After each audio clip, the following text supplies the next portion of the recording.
TVS స్టీక్ ఇంజిన్‌కి clutch ఎలా ఫిట్ చేయాలో కొంచెం చెప్తున్నాను నేను. ఫస్ట్ ఆఫ్ ఆల్ ఏంటంటే మీకు half axle complete grease apply చేసుకోండి. అది కొత్తదైనా, పాతదైనా గ్రీజ్ అయినా ఫుల్‌గా అప్లై చేయండి. ఎందుకంటే మనకి సెల్ఫ్ మనం నొక్కుతాం కదా! సెల్ఫ్ మోటర్ వచ్చేసి ఈ హాఫ్ యాక్సిల్ తిప్పుతుంది. ఓకే. హాఫ్ యాక్సిల్‌తో బండి ఎలా స్టార్ట్ అవుతుందంటే నేను ఇంకా చెప్పలేదు, మీరు వినలేదు. హాఫ్ యాక్సిల్ ఎళ్లి ఇంజిన్‌ని తిప్పుతుందన్నమాట, క్రాంక్ షాఫ్ట్‌ని తిప్పితే ఆటోమేటిక్ బండి స్టార్ట్ అవుతుంది. అది మెకానిజం. హాఫ్ యాక్సిల్ ఒక మెకానిజం అండి.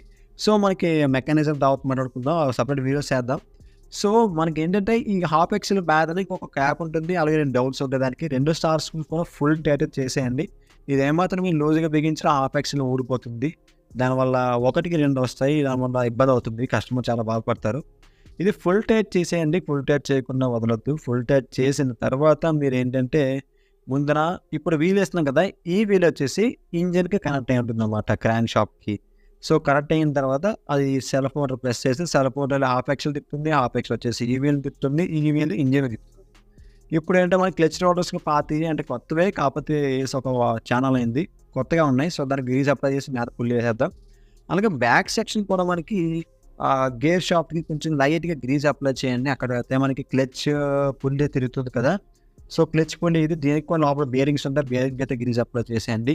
కాకపోతే ఇక్కడ ట్విస్ట్ ఏంటంటే దీనికొచ్చిన బెల్ట్ తరిగిపోయింది. సో, అందువల్ల ఏంటంటే నేను కొత్త బెల్ట్ అయితే వేస్తున్నాను నేను. బట్ మీకు ఇదేంటి క్లచ్ అనేది బిగించిన వీడియో మిస్ అయిందన్నారు కదా! అది కొంచెం క్లమ్జీ అయిపోయిందండి. మీకు తర్వాత లాస్ట్‌లో ఎండింగ్ ఎక్స్‌ప్లెయిన్ చేస్తాను. సో, ఇది పాత బెల్ట్, కొత్త బెల్ట్ చూసారు కదా! ఎంత డిఫరెన్స్ ఉన్నదనేది. హాఫ్ ఆఫ్ ద బెల్ట్ అనేది అరిగిపోయిందండి. సో, దీనికి మనం ఏంటంటే కొత్త బెల్ట్ వేస్తున్నాము. సో, కొత్త బెల్ట్ కూడా వేసేయండి. బ్యాక్ నుంచి పెట్టిన తర్వాత కొంచెం లైట్‌గా లాగితే ఆటోమేటిక్ క్లచ్ పుల్లీ అనేది ఓపెన్ అవుతుంది. సో, ఓపెన్ అయితే ఆటోమేటిక్‌గా మీకు ఫ్రంట్ కూడా కనెక్టింగ్ రాడ్‌కి అయితే ఎక్కేస్తుంది. ఎక్కేసిన తర్వాత ముందున మనకేంటంటే ప్లేట్ ఉంటుంది. హాఫ్ ఎక్స్‌ఎల్ ఇందాక చూపించాను కదా! హాఫ్ ఎక్స్‌ఎల్ కాదు. మీద ప్లేట్ అనేది పెట్టుకొని దీనికి రివర్స్ థ్రెడింగ్ అయితే ఉంటుంది. దీని క్రాంక్ షాఫ్ట్ బోల్ట్ ఏది ఉంది, కిక్ వీల్ అంటారు దీన్ని యాక్చువల్‌గా తెలుగులో చెప్పాలంటే. మీన్ తెలుగని కాదు. మామూలుగా టీవీఎస్ ఈ స్కూటీకి అయితే కిక్ వీల్ అనేది దీనికి ఈ రకంగా ఉంటుంది.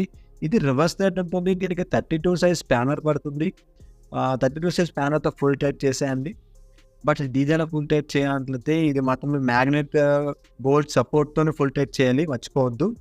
ఫుల్ టైట్ చేయకపోతే మీరు చాలా ఇబ్బంది పడతారు. అలాగే మరీ ఓవర్ టైట్ చేస్తే కనెక్టింగ్ అనేది తిరిగే అవకాశం ఉంటాయి. అవుట్ వచ్చే అవకాశం ఉంటుంది. అది మీకు తెలుస్తుంది ఎంత ఫుల్ టైట్ చేయాలి అన్నది. సో, మొత్తం అంతా ఫుల్ టైట్ అయిపోయిన తర్వాత ఏంటంటే ఇక్కడ ప్యాకింగ్ అయితే వేయాలి. బట్ నేను ప్యాకింగ్ అయితే మర్చిపోయాను. సో, అందుకే క్లచ్ అయితే మళ్ళీ ఓపెన్ చేశాను. అంటే ఎందుకు మర్చిపోయాను భయ్యా, మీరు బాగానే చేస్తారు కదంటే, కొంచెం షాప్ దగ్గర నాకు బర్డెన్ ఎక్కువ అవ్వడం వల్ల కొంచెం స్ట్రెస్ ఫీల్ అయ్యాను నేను.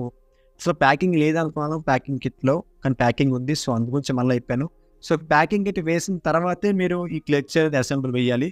సో, ఈ రకంగా క్లచ్ అసెంబుల్ వేయాలి. సో, అందుగురించి మళ్ళీ క్లిప్ అనేది మిస్ అయింది. మిస్ అవ్వడం వల్ల మనకి ఇబ్బంది అయింది. సో, నేను మళ్ళీ అడ్జస్ట్ చేశాను క్లిప్‌ని. మొత్తం బోల్ట్ వేసేసి క్లాంప్ పుల్లర్‌తో ఇది ఫుల్ టైట్ చేశాను. దీనికి 14 ఆర్ 16 ఆర్ 17 సైజ్ స్పానర్ పడుతుంది. అంత ఎగ్జాక్ట్‌గా నాకు ఐడియా లేదు. ఎందుకంటే చాలా వర్క్స్ చేయడం వల్ల కొంచెం వర్క్ బర్డెన్ అవుతుంది. స్టాండింగ్‌లో ఏంటంటే మనకి క్లచ్ కవర్ కంప్లీట్‌గా బూస్ట్ అవుతుంది చేశాను. మొత్తం 2 బోల్ట్స్ కూడా ఫిట్ చేసేయండి. సో, ఇది TVS steak complete engine restoration అయితే చేసేసాం మనం. సో, కస్టమర్ అయితే వీడియో చూసే ఉంటారు అనుకుంటున్నాను నేను. చూడకపోయినా వాళ్ళ ఇష్టం. ఇప్పటికీ కనుక నా ఛానల్ కనుక మీరు కొత్తగా ఖచ్చితంగా సబ్స్క్రైబ్ చేసుకొని పక్కన బెల్ ఐకాన్ ఆల్ క్లిక్ చేసేయండి. డౌట్స్ అండ్ కామెంట్ సెక్షన్‌లో మెన్షన్ చేయండి గైస్.